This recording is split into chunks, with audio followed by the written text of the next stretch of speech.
Hello everyone, welcome to Eklavya study point और मेरा नाम है सचिन। आज की इस वीडियो में हम सभी क्लास 12 की हिंदी से जो अंतरा बुक है और इसका चैप्टर है कुटज, इसकी इजी समरी देखने वाले हैं और आपको नोट्स भी प्रोवाइड करवाए जाएंगे विद पीडीएफ। और 2023-24 सेशन के जो बच्चे हैं उनके लिए वीडियो बहुत फायदेमंद है। तो चलिए वीडियो को स्टार्ट करते हैं।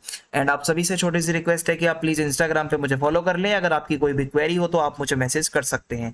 और अगर आपको पीडीएफ नोट्स डाउनलोड करने हैं तो आप class 12 ESP new group Telegram पे सर्च मारें, वहां पे आपको पीडीएफ्स मिल जाएंगी और वहां से आप नोट्स को पढ़ सकते हैं। इसके अलावा हमारी वेबसाइट भी है www.eklavyastudypoint.com, आप उसको भी विजिट करके नोट्स को पढ़ सकते हैं। तो सबसे पहले अब मैं आपको इंट्रोडक्शन बताता हूँ। कुटज इस चैप्टर का नाम है। तो कुटज होता क्या है? हिमालय पर्वत की ऊंचाई पर, मतलब पत्थरों के बीच में एक जंगली फूल उगता है जिसको कुटज कहा जाता है। इसी के बारे में ये पूरी स्टोरी है।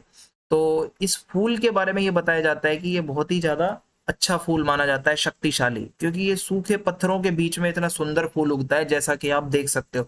तो ये हमें बहुत कुछ प्रेरणा देता है, बहुत कुछ सिखाता है लाइफ में हमें कैसे जीना चाहिए। कठिन परिस्थितियों में भी हम अच्छे हो सकते हैं जैसा कि ये फूल है।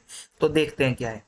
तो कुटज कोई इतना ज्यादा सुंदर नहीं है, लेकिन फिर भी उसकी सुगंध, उसकी विशेषताएं वो मनुष्य के लिए एक मैसेज देता है। तो आइए देखते हैं क्या है।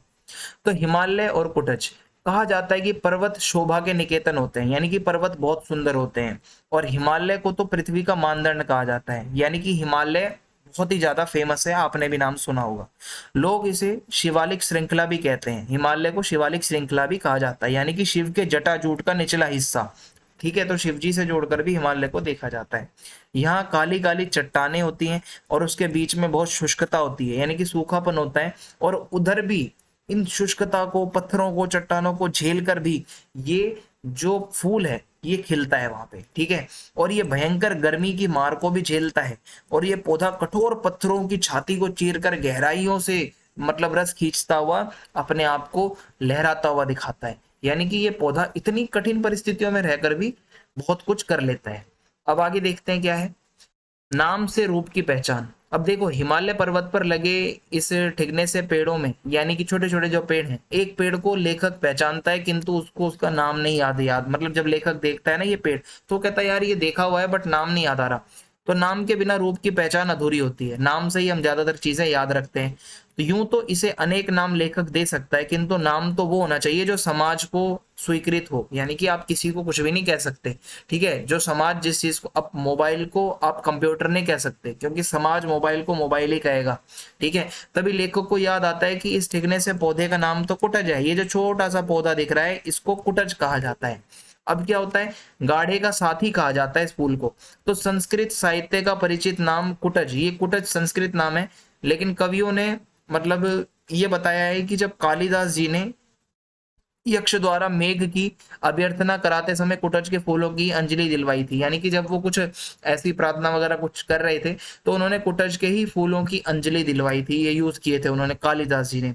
तो ऐसे समय में जब कोई फूल उन्हें नहीं मिला तो मुसीबत के समय कुटज ने ही उनका साथ दिया और कुटज को ही यूज किया उन्होंने। ठीक है, तो इसलिए उनको गाड़े का साथी भी कहा जाता है। जब आपको कोई ना मिले तो आपको कुटज जरूर मिलता है। अब क्या बताया गया है आगे, यहाँ पे अपराजय जीवन शक्ति।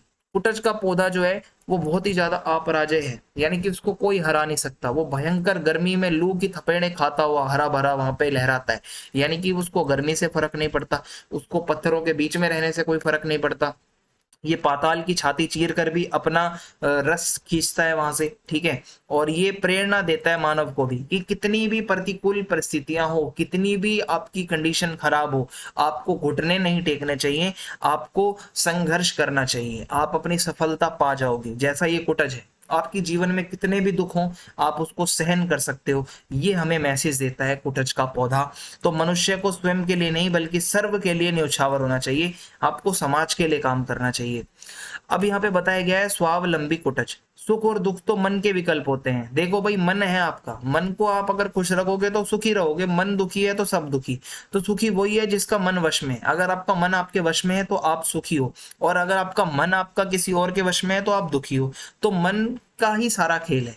तो परवश का मतलब होता है दूसरों को आप खुश करते हो, दूसरों के तलवे चाटते हो, दूसरों की चापलूसी करते हो, तो इसमें आपको कभी संतुष्टि, कभी खुशी नहीं मिल पाएगी, दूसरों का ही भला होगा। तो कुटज जो है वो किसी की चापलूसी नहीं करता, वो किसी को अपने मन पे सवारी नहीं करने देता, अपना मन वो खुद वश में रखता है अपने। ठीक है, तो कुटज शब्द के यहाँ पे कुछ और भी अर्थ है, मैं आपको बता देता हूँ। ये प्रॉपरली ये इसी फूल के बारे में ही ये पूरा चैप्टर था। कुटज क्या है? कुटज का मतलब होता है जो कुट से पैदा होता है, यानी कि मतलब कुटज को घर भी कहते हैं ना, कुटिया।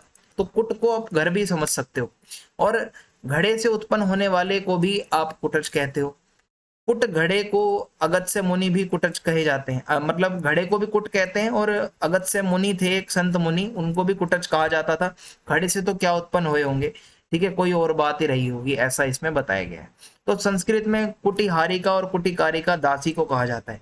एक जरा गलत ढंग की दासी को कुटनी भी कह दिया जाता है, यानी कि कुटज शब्द के भी अलग अलग मीनिंग्स होते हैं। ठीक है, तो कुटज शब्द के यहाँ के कुछ अलग अलग मीनिंग्स थे जो मैंने आपको बताए। तो ये पूरा जो हमारा जो चैप्टर था छोटा सा कुटज, ये जो निबंध था, ये इसी की विशेषताओं के ऊपर था, यही क्वेश्चंस आते हैं पेपर में। तो अगर आपको वीडियो अच्छी लगी हो तो आप चैनल को सब्सक्राइब कर देना, और ज़्यादा से ज़्यादा वीडियो को लाइक करें और वीडियो को शेयर करें, कमेंट करके आप अपना फीडबैक जरूर दें। और ये जो बेल आइकन आपको दिख रहा है, इसको प्रेस करके आपको सारी नोटिफिकेशंस आगे की मिलती रहेंगी। और अंतरा का सिलेबस मैंने कंप्लीट करवा दिया है, इवन जो पूरी आपकी हिंदी है मैंने अंतरा अंतराल दोनों करवा दी हैं 2023-24 सेशन के लिए। उसकी प्लेलिस्ट आपको इसी वीडियो के डिस्क्रिप्शन में दे दी जाएगी, तो आप उसको जरूर देखें। जय हिंद, जय भारत, मिलते हैं नेक्स्ट वीडियो के अंदर।